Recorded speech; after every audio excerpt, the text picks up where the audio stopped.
Hello guys. आज हम एक नया ऑन पेज फैक्टर पे बात करने जा रहे हैं। Regular content refresh. अगर आपकी कोई भी वेबसाइट है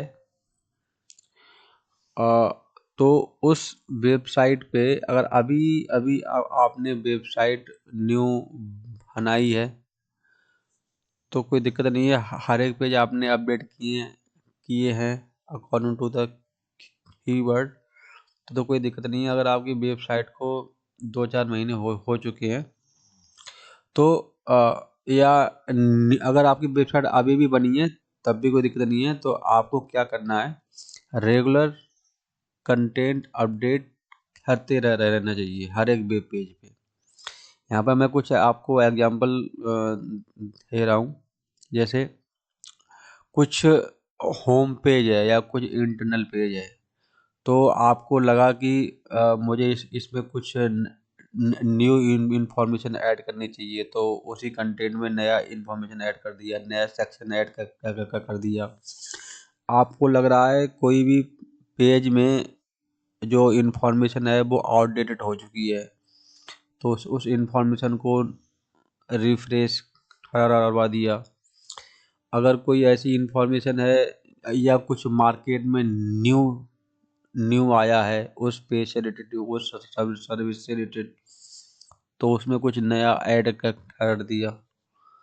तो इससे क्या होता है, हमारा पेज पे नई नई इन्फॉर्मेशन ऐड होती रहती है। रेगुलर कंटेंट अगर अपडेट होता रहता है ना, तो इससे क्या होता है, हमारा पेज जो एकदम रिफ्रेश रहता है। अगर हमारा कंटेंट रिफ्रेश रहेगा, अपडेट होता रहेगा, तो इससे गूगल की एल्गोरिथम को एक पॉजिटिव सिग्नल जाता है, जिससे हमारी रैंकिंग को हेल्प करने में हेल्प मिलती है। रैंकिंग भी इम्प्रूव होगी इससे, और वेबसाइट पे ऑर्गेनिक ट्रैफिक है वो भी इम्प्रूव होगा। तो ये सब हमें करते रहना चाहिए। तो अभी हम नीचे देखते हैं कि इम्पोर्टेंट क्यों है। इससे हमारी रैंकिंग इम्प्रूव होती है और रिलेवेंसी इम्प्रूव होती है। फॉर एग्जांपल, आपने अगर कोई नया सेक्शन ऐड करवाया, आउटडेटेड जो कोई कंटेंट था उसे हटवा दिया, नया ऐड करवा दिया, रीड करवा दिया। कोई नया मार्केट में आया, उसके अकॉर्डिंग नया नया चीज़ें उसमें ऐड करवा दी वेब पेज में। तो इससे क्या है, तुम्हारी एक एक वेब पेज की रिलेवेंसी मेंटेन रहती है। मान लो आपने कॉम्पिटिटर की एनालिसिस की, आपके टॉप 5 कॉम्पिटिटर है निकाल लिया आपने। आपने देखा मेरे जो भी टॉप 5 कॉम्पिटिटर हैं, उनके उनका वेब पेज में मतलब सेम सर्विस का वेब पेज आपका है और सेम सर्विस का वेब पेज कॉम्पिटिटर का है। आप अपने कॉम्पिटिटर के लैंडिंग पेज ओपन कीजिए और अपना ओपन कीजिए। अब उसमें देखिए कि ऐसी कौन सी इंफॉर्मेशन है जो उनके में एक्स्ट्रा है, या आपके में कहाँ पर लैक हो लैक हो रही हो, या according to the market, new market, क्या क्या चीज़ें इसमें होनी चाहिए, एक्स्ट्रा होनी चाहिए। तो ये सब देख देख के उस वेब पेज में अपने को एक्सपेंड करते चले जाओ। अगर आप अगर आप अपने वेब पेज को एक्सपेंड करते चले जाओगे according to the user audience, according to the market, तो आपका वेबसाइट मेंटेन रहेगी, रिफ्रेश रहेगी। इससे यूजर का एक्सपीरियंस भी इम्प्रूव होता है, और आपकी वेबसाइट जब गूगल का क्रॉलर या बोट आएगा, तो इससे क्या है, वो आपकी रैंकिंग को, वो आपके कंटेंट को देखेगा, अच्छे से इंडेक्स करेगा, अच्छे से क्रॉल क्या करेगा। अगर आपका कंटेंट मंथ में हर मंथ अपडेट होता है, कुछ होता है, तो इसका आपका कंटेंट बार बार रिक्रॉल होगा, इससे रैंकिंग भी इम्प्रूव होगी। ठीक है, बार बार यूजर, अगर आपके वेब पेज पे यूजर्स को पता है कि भाई आपका कंटेंट जो है हर मंथ अपडेट होता है, हर वीक में या 15 डेज में, तो आपकी वेबसाइट पे यूजर भी बार बार आएगा, देखने को कि अभी मार्केट में क्या आया है, क्या क्या चीज़ न्यू ऐड हुई है वेबसाइट में।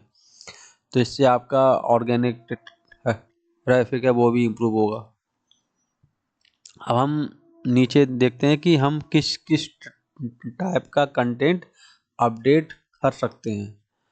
अब मैंने यहाँ ऊपर एग्जांपल दिया है कुछ, हमने वेबसाइट में कोई ब्लॉग ऐड कर रखे हैं, पहले ब्लॉग ऐड कर रखे थे, तो उस ब्लॉग को आपको लगता है कुछ कंटेंट जो है ऑलरेडी हो चुका है, तो हम जो है उसको जो है न्यू कंटेंट डलवा के और दोबारा लॉन्च कर देंगे ब्लॉग को। अगर आपको लगता है कि जैसे कोई आपने ब्लॉग के कंटेंट में ईयर यूज कर रखी है, ईयर, अब वो ईयर गई, अब न्यू ईयर आ गई, नई साल आ गई, तो आप न्यू साल के अकॉर्डिंग आपने कुछ पहले आपने कंटेंट लिखा है कुछ पुरानी साल के अकॉर्डिंग, जिसमें आपने ईयर यूज की है 2025 या 26 जो भी, या 24 23, अब वो गई, अब न्यू साल आ गई, तो आपको जो है उसमें अपडेट करना है उसका कंटेंट को। अगर आप नहीं करते हो content update according to the year, अगर आपने उसमें ईयर मेंशन की हुई है तो आपका कंटेंट जो है ऑलरेडी ऑलरेडी है कंटेंट, तो उसमें आपको अपडेट करते रहना चाहिए। ठीक है। अगर कुछ सेक्शंस आपकी वेबसाइट में हैं, वेब पेजेस में हैं, आपको लगता है कि ये सेक्शंस अब आउटडेटेड हो चुके हैं, मुझे न्यू के अकॉर्डिंग अपडेट करने हैं, तो उसमें कंटेंट में थोड़ा सा रीराइट करवा के उसमें हम अपडेट करवा सकते हैं।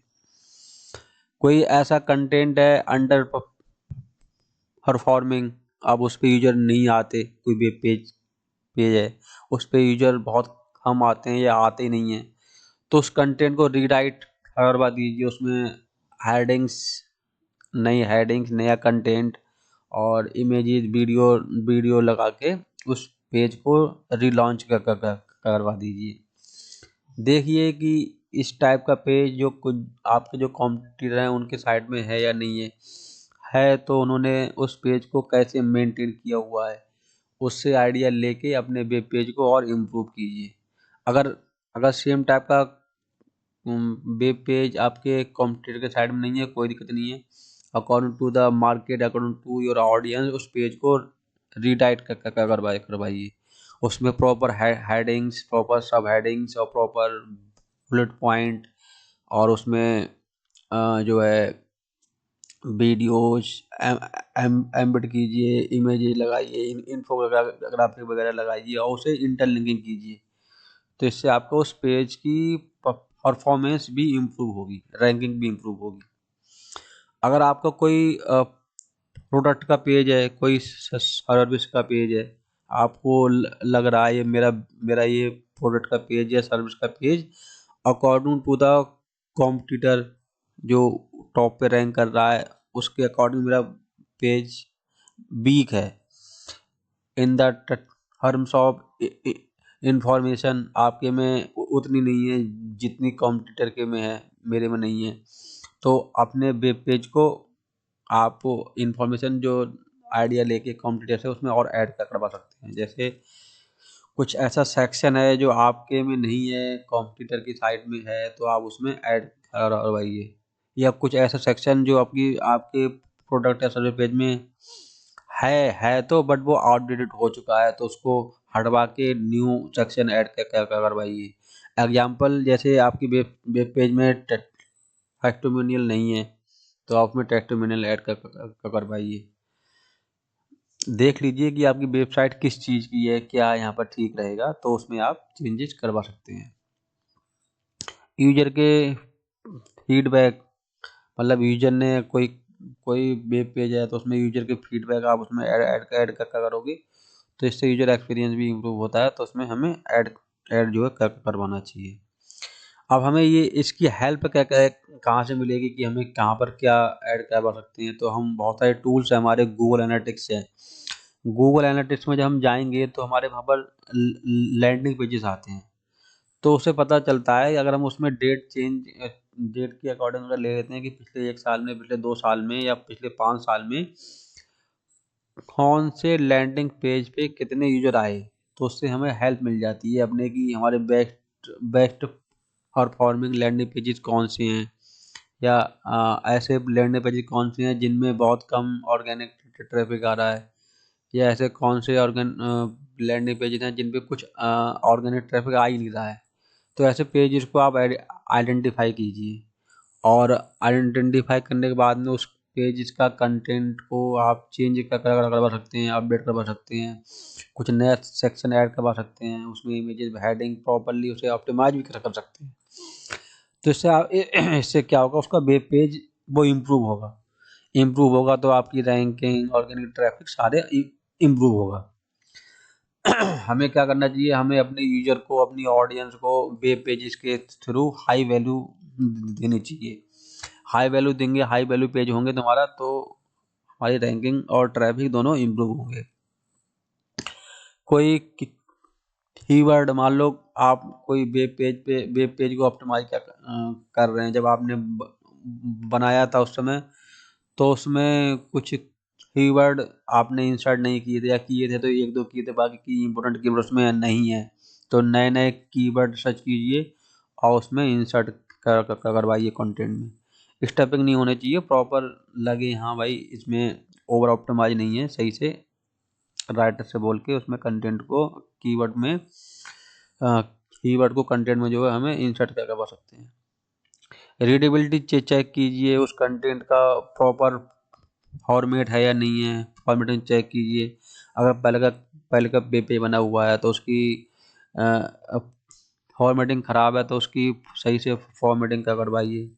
अगर आपको लगता है कि इसका जो वेब पेज कंटेंट है बहुत हार्ड लिखा हुआ है, ऑडियंस को समझ में नहीं आ रहा है, तो उस कंटेंट को थोड़ा सा इजी इजी बना सकते हैं री राइट करवा के।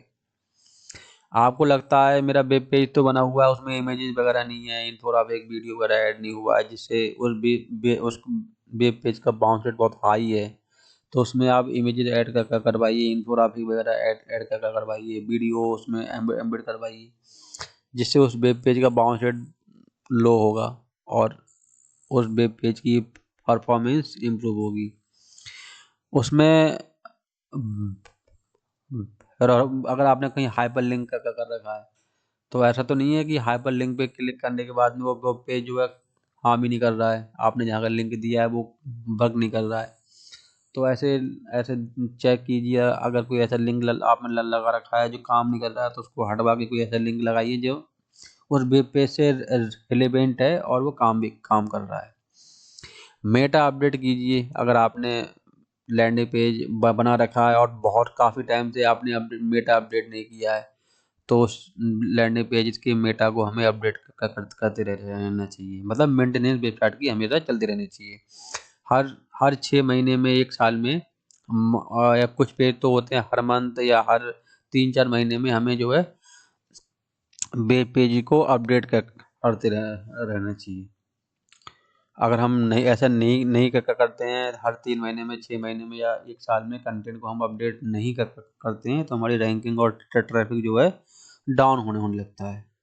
तो हमें कंटेंट को अपडेट करवाते रहना चाहिए सीजन के अकॉर्डिंग। अगर आपको कुछ ऐसी बिजनेस होते हैं जिसमें हमें अकॉर्डिंग टू द सीजन के कंटेंट अपडेट करते रहना चाहिए, तो ऐसे बिजनेस को हमें देखो, एनालाइज करो और देखो, अगर मेरे कंटेंट को अपडेट करवाने की नीड है तो उस कंटेंट को जो है अपडेट करवाइए।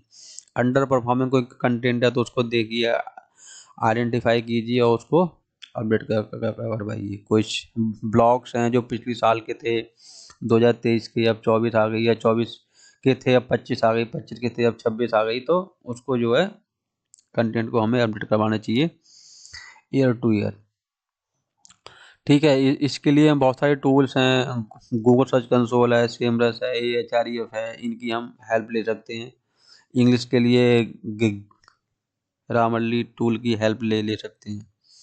इससे हमारी रैंकिंग में, ऑर्गेनिक ट्रैफिक में और लीड्स में हेल्प मिलती है।